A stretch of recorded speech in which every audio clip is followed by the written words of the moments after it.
Yes, guys, welcome back to our channel. And today we are going to dive into expectations when you're married to an African man versus when you are married to a European man. So let's get into it. Yes, months ago I made a video when I was like, why you should go for a white man, or why I went for a white man, not a Ugandan man. Yeah, so today someone requested the first one. When you are married to an African man, expected to be respectful and objective, because in most African cultures, women are supposed to be respectful and obedient to their husband. Yeah, so if you, for example, if your husband tells you that you're not supposed to go and meet with friends, you're not supposed to go to work, you're supposed to stay home and look after the home and do the house chores until he comes back, and then you care for the husband. Yes, so women have to be respectful, and you're not supposed to say anything back to your husband because he married you. Yes, and also, for example, in our Ugandan culture or in Uganda, women are expected to greet their husbands and also to serve food. When serving them food, they're supposed to kneel down. So, if you're not a submissive woman, of course, you can't be able to maintain all that. So, when you're married to a European man, of course, is needed in any type of relationship or any type of marriage. Yes, but he won't expect you to kneel down for him like you're serving him as if he's more superior than you. Yet, for example, as we are in an equal relationship, so it needs us to respect ourselves and also to do everything equally, and also to decide things equally. Before deciding something, we are supposed to first talk about it and then decide what is best for two of us. Yes, but in African culture, it's not like that. You're not supposed to say anything at all, even though nowadays it is simply changing. Some men, they don't behave like the way men behaved errors. Yes, but there are some men, of course, most of them, they want submissive women, even though there are also some European men that also sing for submissive women that are going to be there to serve them and also to care for the home state, and also if children are born, the woman has to take care of the kids and is not supposed to go to work. But if you're married to an African man, expect family and community involvement. In some African cultures, family and communities can involve in the relationship or the marriage.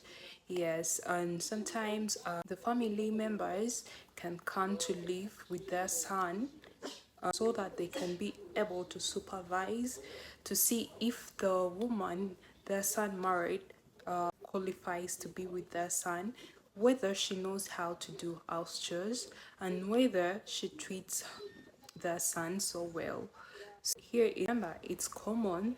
Yeah, there is community and family involved. And also, if a year goes by without you getting pregnant or bearing kids for your husband, the neighbors will be able to question whether you really married your man for love, or you really married him just to be there and just to eat his food without like bearing any reward. When you're married to an African man, there are some traditional gender roles. Yes, and mostly I think in every African culture it is perceived like that, that if you're a woman supposed to take care of the family, you're supposed to do chores, you're supposed to, if you have kids, you're supposed to care for everything that they really need, take them to school.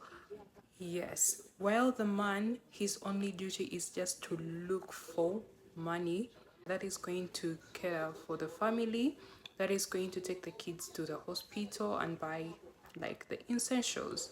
Yes, that's the only role that the man has in most African cultures. Yes, and last year in 2024, on the national television, there was a topic and they went to different areas trying to censor and also to get answers from different people, get answers from men and also women. And of course, some men still believe that if he does the chores and he does the role that the woman is supposed to do, he feels himself like inferior, that is not a man. Some even went on to say that he helped the woman or the wife with chores, with some of the chores, if the wife is busy with some other chores, then the woman is supposed to pay. Men went on like, oh, it's not good. For them, they don't have any problem with it, doing everything for their men and for their family, while the man goes to work, and for her, she stays at home and does everything.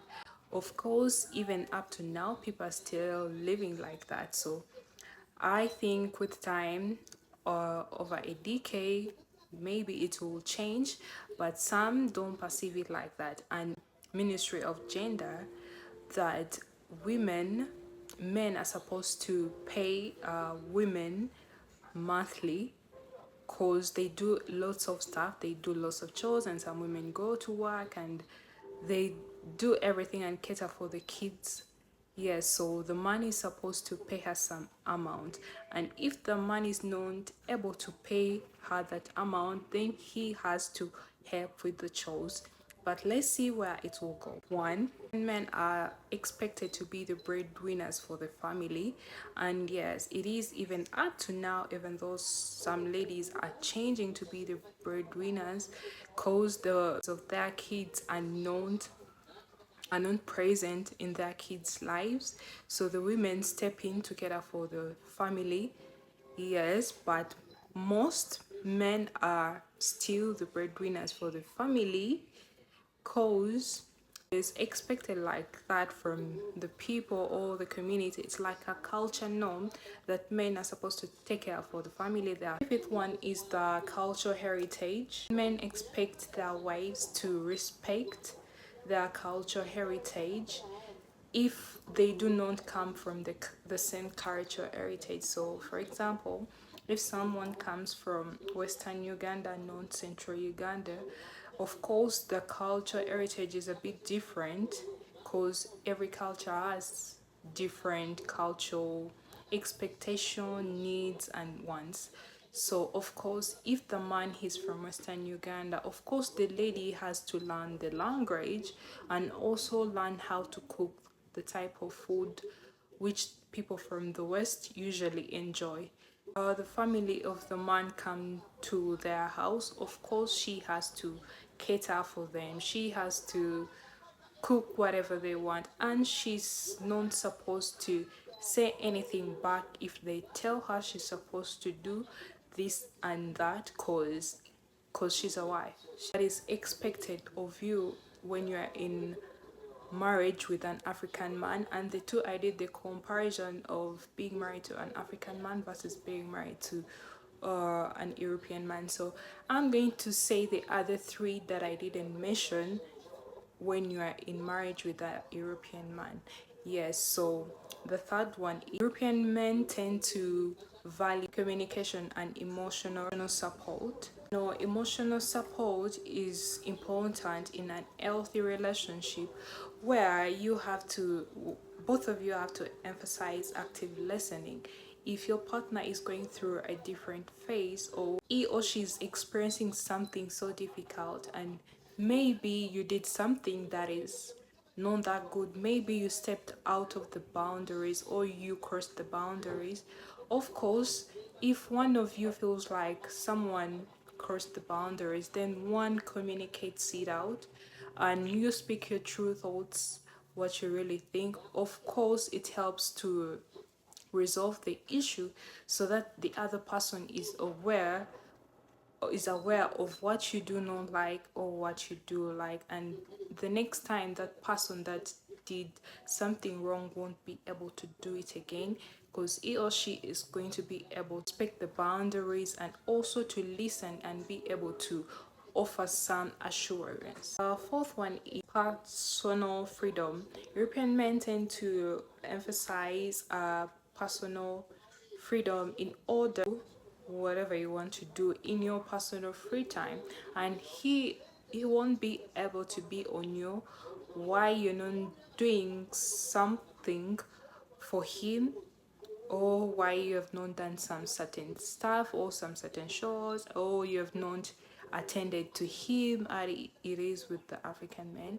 But he will be able to support you to, and also encourage you to have your personal free time so that you can be able to grow, to learn new skills that elevate you in life, so that you feel accomplished in some things rather than just depending on the marriage where you have to take care of the kids and just take care of the man. Conclusion, for me having chosen to be with a white man because of the expectations that are African man, and I cannot bring myself to be submissive to my husband, because I strive to have an equal relationship where we both have different thoughts, where I don't have just to go with the flow with whatever he has to say and with whatever he has to decide, when I can decide for myself and I can have a different opinion and also voice it out,